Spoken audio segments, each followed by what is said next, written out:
Je l'ai vue avant même que le café ne refroidisse. Elle était là, ma femme, depuis 11 ans, affichée sur mon écran, les bras drapés autour d'un type souriant dans une salle de bal du Hilton, comme s'ils étaient les rois du bal de promo. La légende, mon vrai partenaire, Jack Marie de bureau, mignon, très subtil. Mon pouce s'est figé en plein défilement. Le chien a grogné d'un air endormi depuis sa place sur le tapis, complètement inconscient que les fondations de notre mariage venèrent de se fissurer en un déluge d'émojis. Je n'ai pas réagi. Je n'ai pas crié. Je n'ai pas jeté la tasse contre le mur comme un personnage de téléfilm. J'ai regardé. J'ai tout absorbé. Les dizaines d'émojis cœurent les commentaires. Vous êtes adorable. Enfin, un couple qui a du sens. Sa collègue Mindy a même ajouté un petit emoji flamme. Classe.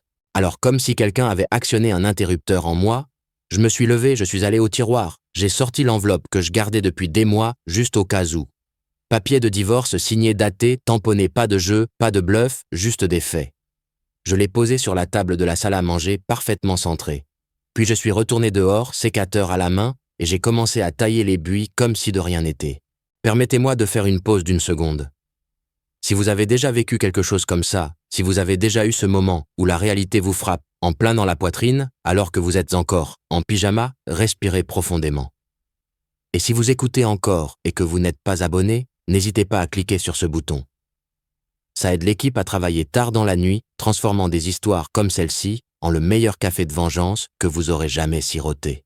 Quoi qu'il en soit, je n'ai pas eu de ses nouvelles avant le soir, mais je savais déjà comment elle allait présenter les choses. Elle a toujours eu ce ton, celui qui transforme n'importe quelle accusation en ma faute, comme si elle jouait pour un jury imaginaire d'étrangers idiots. Mais le truc, c'est que cette fois, c'est elle qui a publié les preuves. Ce n'était pas moi qui surprenais un texto ou entendais un appel. C'était elle qui le diffusait comme une narcissique qui aurait oublié qu'elle avait un mari qui consulte LinkedIn le matin. La publication était en ligne depuis 8 heures. 8. Cela signifiait qu'elle avait vu les « j'aime ». Elle avait interagi avec les commentaires. Elle avait même répondu avec un visage souriant avec des cœurs. Je ne pourrais pas le faire sans toi. Lol, sous le commentaire de lui. Mon partenaire de conférence pour toujours. Mon estomac ne s'est pas noué, il s'est calcifié. Ce qui m'a vraiment mis en colère, ce n'était même pas la publication. C'était l'aisance, le confort. La façon dont elle le regardait sur cette photo, comme s'il la comprenait. J'ai déjà vu ce visage, simplement jamais dirigé vers moi. Elle ne s'est même pas rendue compte que j'avais commenté. Pas au début, mon message était discrètement niché au milieu de la mer de rire numérique. Les papiers de divorce sont sur la table. Pas de majuscules, pas d'émoji, juste ça. À 16h42, elle a aimé un mème sur l'ambiance du week-end. À 17h03, le premier appel manqué de sa part a illuminé mon écran, mais je n'ai pas répondu. J'étais occupé à nettoyer l'allée avec le nettoyeur haute pression. Eau froide, bruyante, purificatrice. À la tombée de la nuit, j'avais déjà pris 3 décisions. Je n'allais pas me disputer, je n'allais pas l'avertir. Et je n'allais certainement pas jouer au thérapeute pour une femme qui met des hashtags sur son infidélité comme si c'était du team building. Cette nuit-là, j'ai vu sa publication devenir mystérieusement silencieuse, les commentaires désactivés, la légende modifiée, mais les captures d'écran étaient déjà sauvegardées à 3 endroits différents. Horodaté annoté, archivé comme un crime de guerre. Elle n'avait aucune idée de ce que cette publication allait déclencher. Elle pensait que j'allais bouder peut-être, aboyer, puis me calmer après une bière et une mauvaise nuit de sommeil. Elle avait oublié qui j'étais. Ou peut-être qu'elle ne l'avait jamais vraiment su, mais elle était sur le point de l'apprendre. Il y a des hommes qui ne crient pas, ils planifient. Son visage a rempli l'écran légèrement pixelisé à cause du Wi-Fi de l'hôtel, mais son sourire était limpide. « Ok, sérieusement, tu n'es pas fâché, n'est-ce pas ?» Elle a gloussé, tenant un verre de vin comme si c'était une partie de sa marque. Derrière elle, le rideau beige d'une autre suite. Marriott flottait à cause du climatiseur.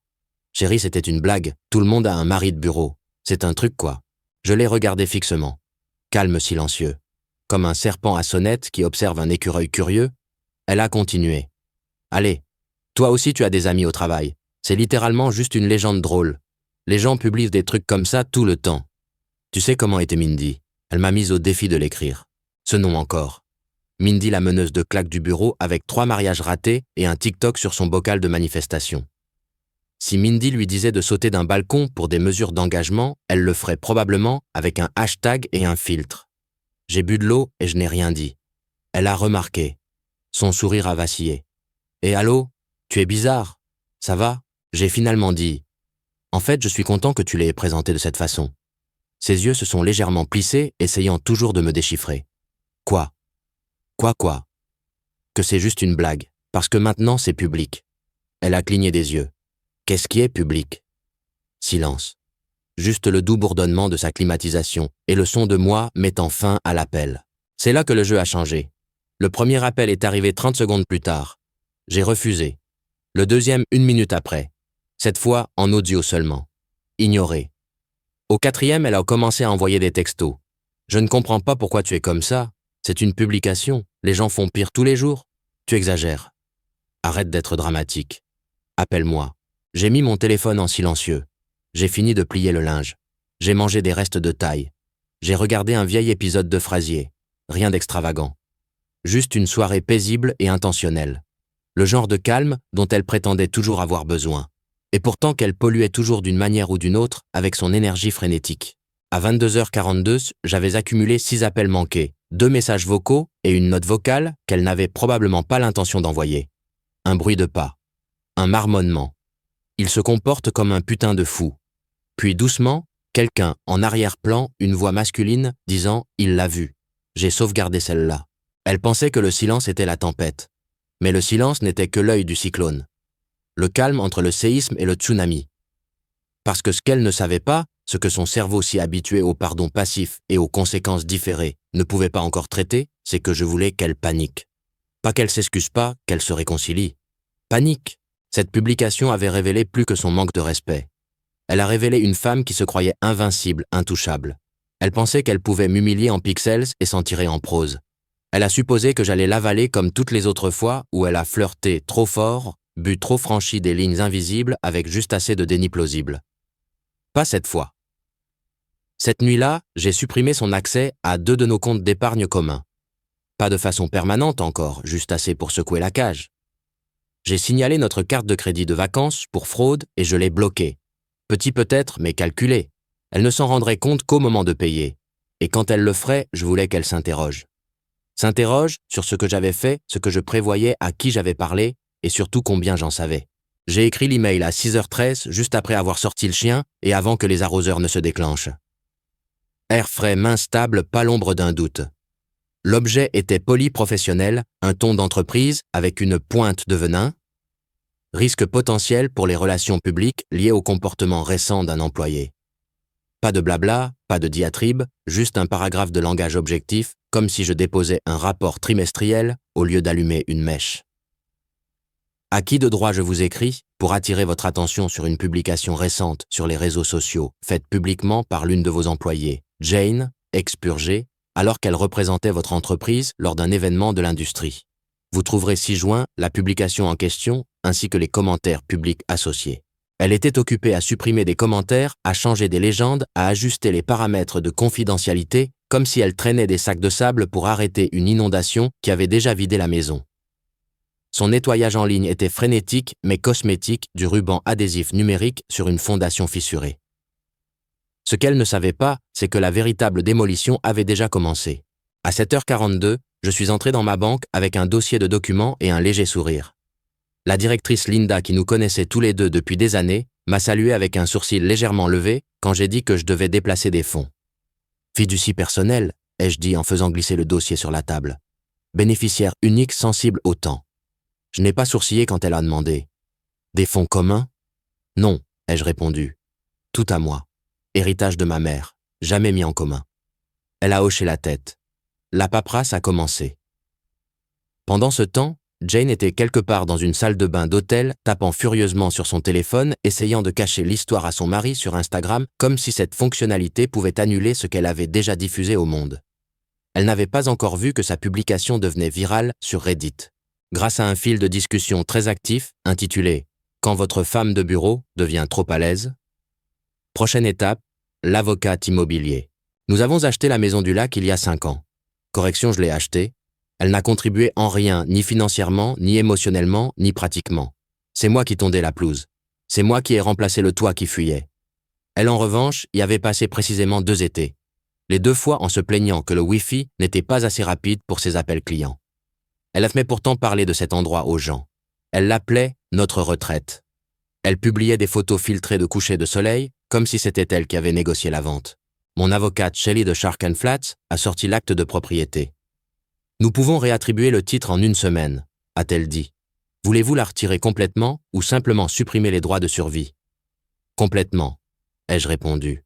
« Et je veux une clause empêchant toute réclamation future. » Shelley a souri. « C'est fait. » À midi, j'étais de retour dans mon bureau, à domicile, calme comme un moine parcourant des dossiers fiscaux.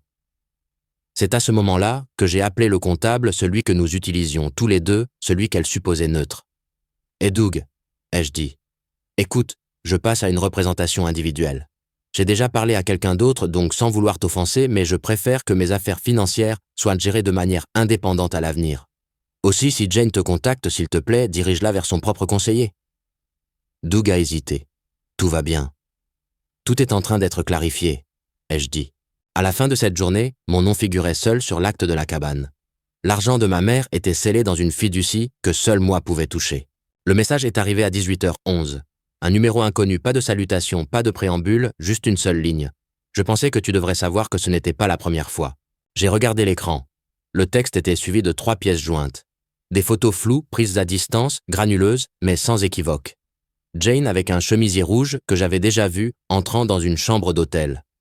Pas sa chambre la sienne, celle du mari de bureau. 2 cordons de conférence pendant à son poignet comme des trophées. Horodaté daté 3 événements différents, 3 villes différentes, toujours le même modus operandi. 2 noms, un enregistrement, toujours une seule chambre.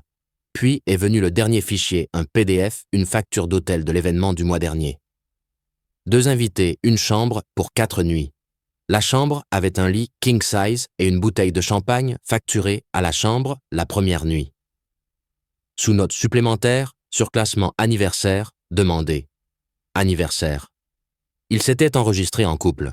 Le message se terminait par « Elle dit que c'est une blague que tout le monde le fait. Nous ne rions pas tous. » Pas de nom, pas d'adresse de retour, juste une voix de l'intérieur de son camp qui passait enfin le fil. Une fissure dans son bouclier. Et c'est ça le truc avec la culture d'entreprise. Sous la loyauté de façade, les gens observent toujours, gardent toujours des preuves. Et quand le vent tourne, ils ne se contentent pas d'abandonner le navire. Ils y mettent le feu pour se réchauffer en descendant. Je n'ai pas répondu. Je n'avais pas à le faire car 37 minutes plus tard, un message très différent a atterri dans une boîte de réception, très différente au niveau de l'entreprise. Objet, urgence, réunion générale. Présence obligatoire, 9h ans, demain. L'email venait de l'assistante du PDG. Cours sec urgent. Intérieurement, je savais ce qui se passait. Gestion de crise. Les RH l'avaient signalé. Le service juridique l'avait examiné. Quelqu'un avait commencé à passer des appels.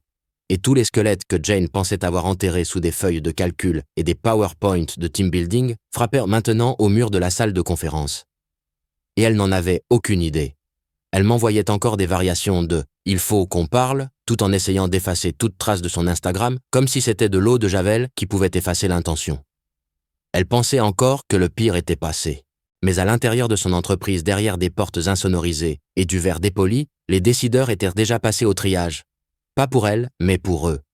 La réputation passe avant tout toujours et Jane était devenue un passif avec une photo de profil. Je me suis assis sur le canapé cette nuit-là, regardant à nouveau les photos. Je me suis souvenu du chemisier. Elle l'avait porté à notre anniversaire, il y a 3 ans. J'aurais juré qu'elle l'avait acheté pour moi. Puis j'ai remarqué quelque chose. Sur une des photos Phoenix en novembre dernier, il y avait une petite bannière de conférence sur le mur. Derrière eux, un fond de marque disait « Intégrité, vision, confiance ». J'ai failli rire. Elle souriait sous ses moufles, la main sur sa poitrine, pendant qu'un employé innocent prenait la photo, pensant que ça ferait de bonnes communications internes. Au lieu de ça allait bientôt devenir la pièce à conviction A. J'ai fermé l'ordinateur portable et me suis versé un verre. Pas pour célébrer. Il n'y avait rien à célébrer, mais pour marquer un moment, que je me souviendrai clairement lorsque la tempête a finalement touché terre et je savais qu'elle arrivait. Parce que lorsqu'un PDG convoque une réunion générale avec moins de 24 heures de préavis, ce n'est jamais pour parler de synergie ou de prévision pour le 3e trimestre. C'est un règlement de compte, avec des diapositives, avec du silence, où les noms sont traînés à la lumière du jour sans avertissement. Et Jane était sur le point d'y entrer à l'aveugle. Elle portait un blazer marine, un pantalon, un chemisier boutonné trop haut, comme si cela pouvait d'une manière ou d'une autre restaurer son image. Ses talons claquaient avec une confiance répétée alors qu'elle entrait dans la salle de conférence, café glacé, dans une main téléphone dans l'autre. Elle était déjà à mi-chemin lorsque la porte s'est refermée derrière elle. La salle était bondée plus de monde que d'habitude pour une réunion budgétaire de mi-trimestre. Des directeurs, des managers, même des associés des gens qui n'avaient pas assisté à une réunion générale depuis des mois. Cela aurait dû être le premier signal d'alarme. Le deuxième, pas de beignet, pas de station de café, juste du silence, des murmures et trop de regards qui refusaient le contact. Elle a pris sa place habituelle, a souri à quelques collègues. Personne n'a répondu à son sourire. À 9h03, le PDG est entré seul. Pas de représentant des RH, pas de chef de cabinet, pas de responsable financier.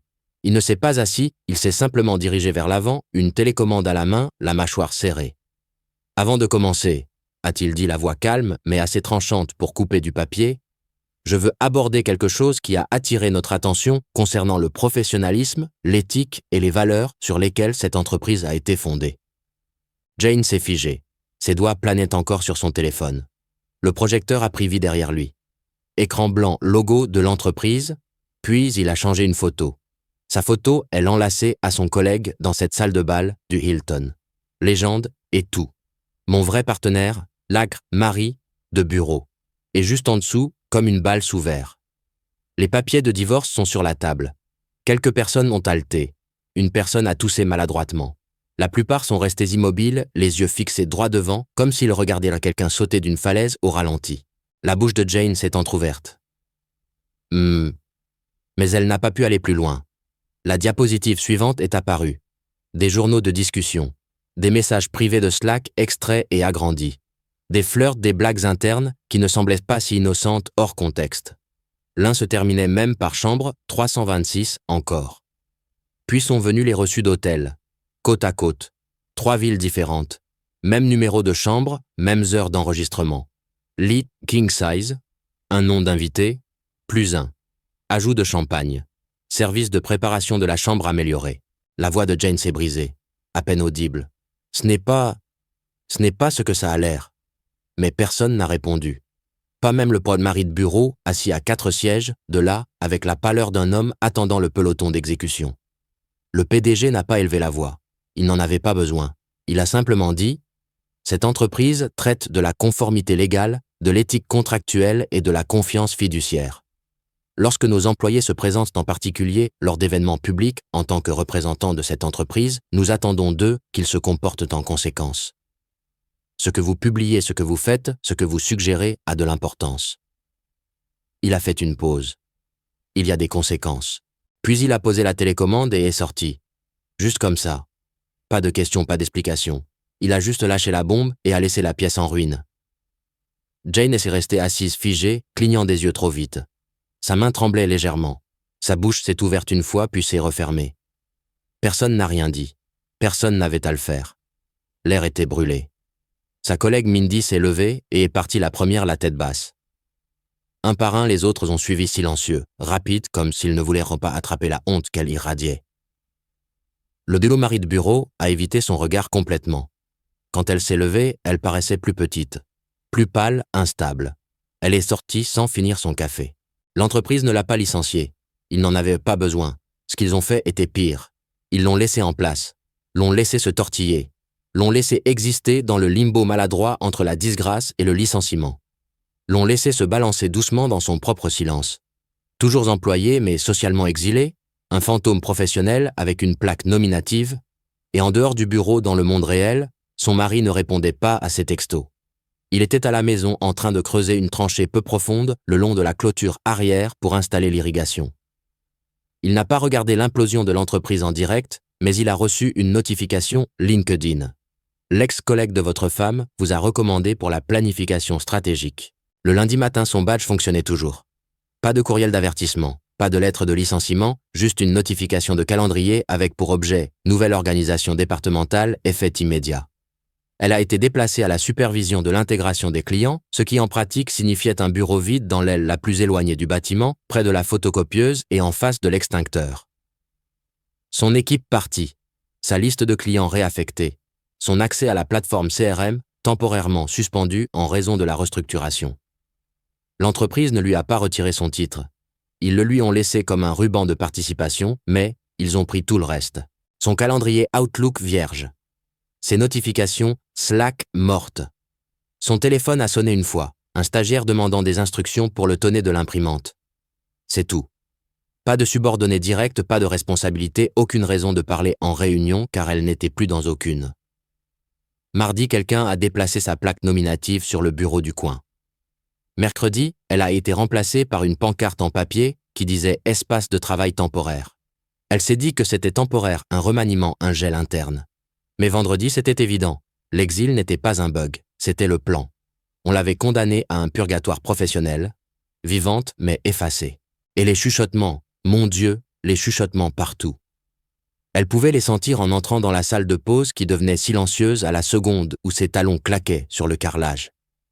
Elle voyait les regards se détourner, entendait les rires se transformer en tout forcé, regardait les gens se souvenir soudainement de courriels urgents quand elle se tenait trop près de la machine à café.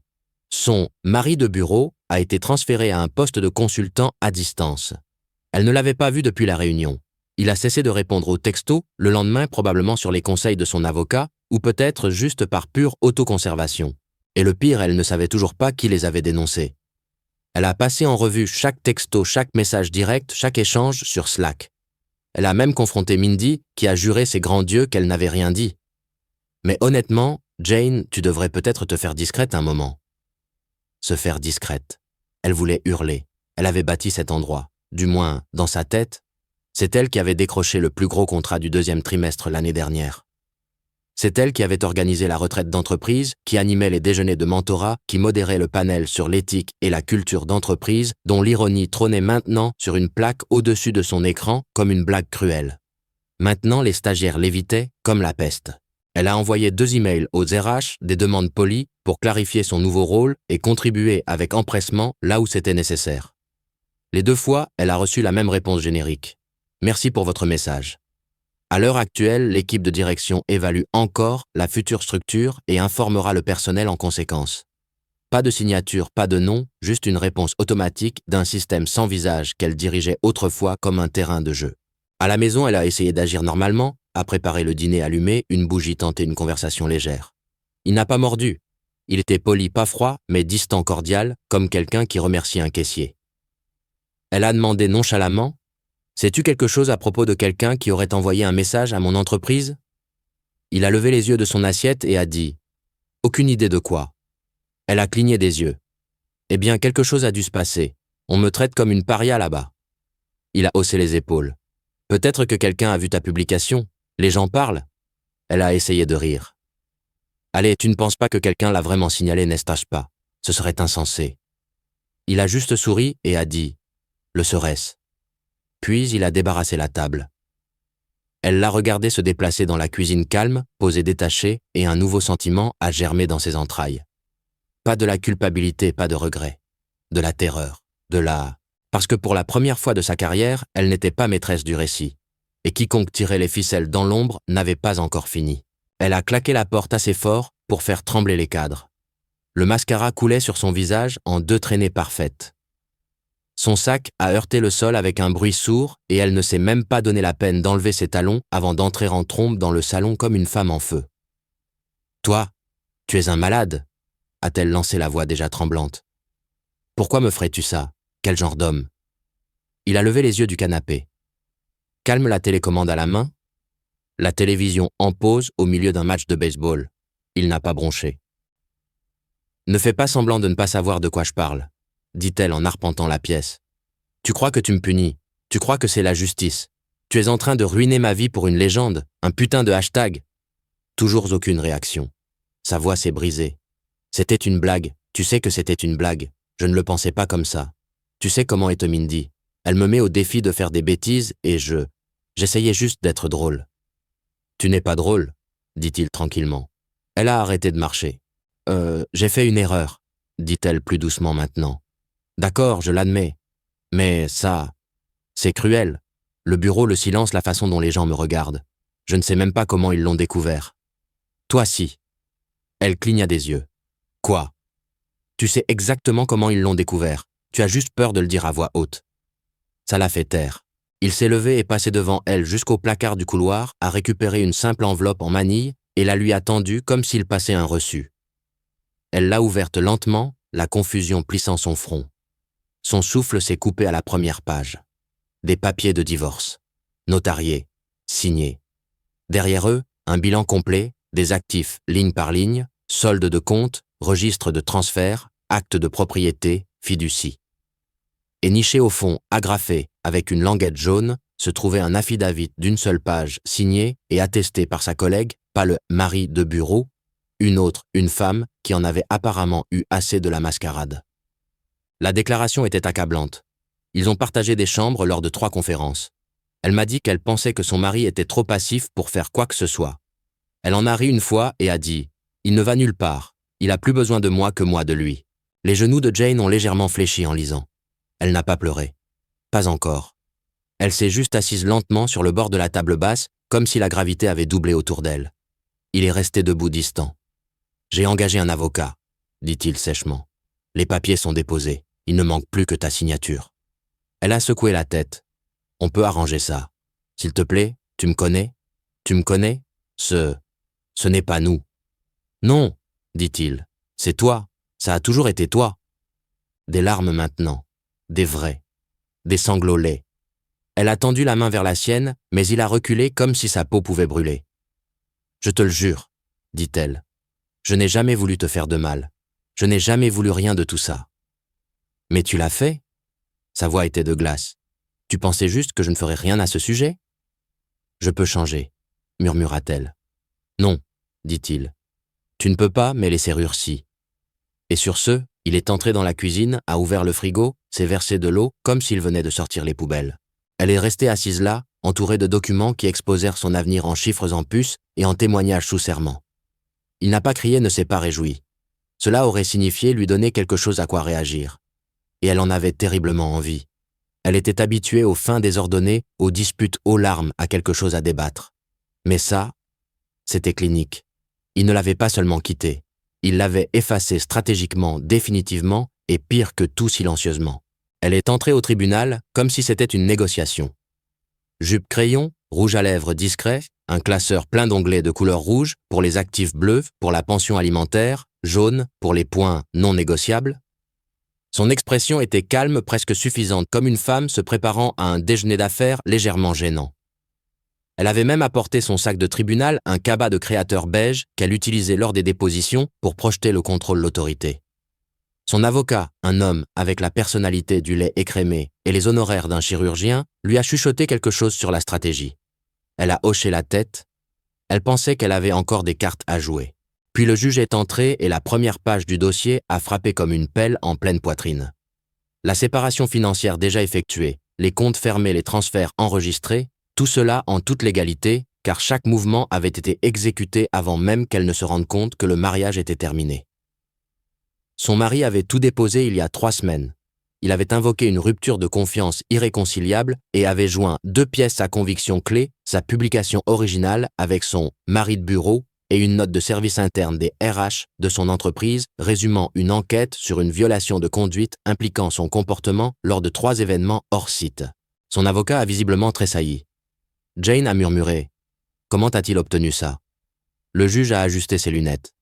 Votre employeur a fourni le rapport volontairement, étant donné que l'information était devenue publiquement associée à leur marque. Traduction. Elle avait suffisamment embarrassé l'entreprise pour qu'il coopère maintenant activement avec l'homme qui divorçait d'elle. La loyauté n'allait que jusqu'à un certain point lorsque les fils de discussion sur LinkedIn et Reddit avaient commencé à se chevaucher. Puis sont venus les registres de propriété. Elle s'attendait à une bataille à 50-50. Au lieu de cela, l'acte de la maison d'été a été présenté proprement réattribué à son nom juridiquement contraignant, daté de 2 jours avant même qu'elle ne fasse la publication tristement célèbre. « Mais j'y habite aussi », a-t-elle dit. Sa voix s'est brisée pour la première fois. Le juge a jeté un coup d'œil par-dessus ses lunettes. « Vous y habitez. Vous n'avez pas contribué à son achat, à son entretien ou à sa maintenance. Votre nom n'a jamais été ajouté à l'acte. » Elle a essayé de parler à nouveau, mais son avocat lui a serré le poignet sous la table. La situation a empiré. Sa tentative de réclamer une pension alimentaire a échoué. Les déclarations financières ont montré qu'elle avait gagné plus que lui pendant des années jusqu'à l'incident récent. Maintenant, elle était le passif. Le juge ferme impassible a lu chaque ligne comme une machine. Étant donné votre situation professionnelle actuelle et la nature de votre rétrogradation professionnelle, nous ne trouvons aucune base suffisante pour une compensation conjugale. De plus, les preuves fournies reflètent un schéma de fausses déclarations et de mauvaise conduite personnelle au cours du mariage. Mauvaise conduite. Le mot a résonné comme un coup de marteau lui-même. La mâchoire de Jane s'est crispée. Elle s'est penchée vers son avocat. Que diable se passe-t-il? Il n'a pas répondu parce qu'il ne savait pas. Il avait 3 longueurs de retard et 15 000 $ de trop tard. Elle a essayé de s'opposer, d'expliquer. Elle a même essayé de pleurer, mais rien de tout cela n'a fonctionné. Rien de tout cela n'avait d'importance, car chaque pièce avait déjà été placée sur l'échiquier des semaines auparavant. Ce n'était pas une négociation. C'était une plaidoirie finale. Elle a perdu la maison du lac. Elle a perdu l'accès au compte d'investissement partagé. Elle a perdu la moitié des meubles qu'elle pensait obtenir par défaut. La seule chose qu'elle a gagnée, c'est la clarté. Et elle est venue sous la forme d'un dernier point à l'ordre du jour. Clause de non-dénigrement mutuellement contraignante. Toute déclaration publique future concernant la dissolution de ce mariage doit être examinée par un conseiller juridique avant d'être publiée. Il ne lui a pas seulement pris ses biens, il lui a pris son récit. Au moment où la séance a été levée, il a serré la main de son avocat et passé devant elle sans un regard et est sorti par une porte latérale comme s'il quittait un rendez-vous chez le dentiste. Elle est restée seule dans le couloir, son classeur mou dans ses mains, le murmure d'autres avocats résonnant autour d'elle comme des vautours tournoyant autour d'une carcasse fraîche. Et pour la première fois, vraiment sans équivoque, elle a compris. Elle n'avait pas seulement perdu un mariage, elle avait tout perdu. L'email est arrivé à 7h12. Pas de salutation, pas d'avertissement, juste un objet qui résumait toute sa carrière en une seule phrase. Clinique et finale, réorganisation structurelle. Notification finale. Elle l'a ouvert au lit encore sous les couvertures, les cheveux emmêlés, le téléphone à 12% de batterie. Au début, elle n'a pas compris. Le langage était poli, trop poli, une soie froide, assainie par les relations publiques. Après une évaluation minutieuse, nous avons déterminé que votre rôle actuel ne correspond plus aux normes de leadership et aux valeurs organisationnelles en évolution de l'entreprise. Votre indemnité de départ a été traitée et est jointe à ce document. Nous vous remercions pour vos contributions et vous souhaitons le meilleur dans vos projets futurs. En dessous, un PDF intitulé « Déclaration finale et document de transition ». Elle l'a ouvert les mains tremblantes. La première page détaillait son indemnité, réduite au prorata en attente d'un accord de non-divulgation. La deuxième page était un projet de communiqué de presse. L'entreprise annonce une restructuration de sa direction et un regain d'intérêt pour l'intégrité. Son nom n'était pas mentionné, mais son absence crierait plus fort que n'importe quelle inclusion. Son téléphone lui a glissé des mains et a atterri sur le sol, l'écran toujours allumé. Elle n'a pas pleuré. Elle est juste restée assise là, vidée. Tout ce qu'elle avait construit, chaque contrat, chaque dîner sacrifié, chaque anniversaire manqué pour une urgence client. Tout réduit à une puce dans le dossier de presse de quelqu'un d'autre. Dehors, il était agenouillé dans le jardin. Il n'avait pas l'air pressé, n'a même pas remarqué les nuages qui approchaient. Il plantait des hortensias, un trou soigné, à la fois, les genoux dans la terre, respirant profondément, lentement et régulièrement, comme un homme qui n'avait plus à se préparer à quoi que ce soit d'inattendu. Il n'a pas consulté son téléphone. Il n'en avait pas besoin. Le coup final avait déjà été joué. Pas de spectacle, pas de tour de victoire, juste la paix. Parce que cela n'a jamais été une question de vengeance publique. Pas vraiment. C'était une question de restauration. Et finalement, après tous les mensonges, la manipulation psychologique et le vernis de l'entreprise, le silence était à lui. Vous savez, parfois, le pire type de trahison n'est pas la tromperie. C'est la certitude suffisante qu'il n'y aura pas de conséquences. Cette histoire est poignante parce qu'elle ne parle pas de rage ou de vengeance spectacle. Il s'agit de reconquérir sa dignité avec une précision silencieuse. Vous n'avez pas besoin de crier pour gagner. Parfois, la coupure la plus nette est celle qu'il ne voit jamais venir.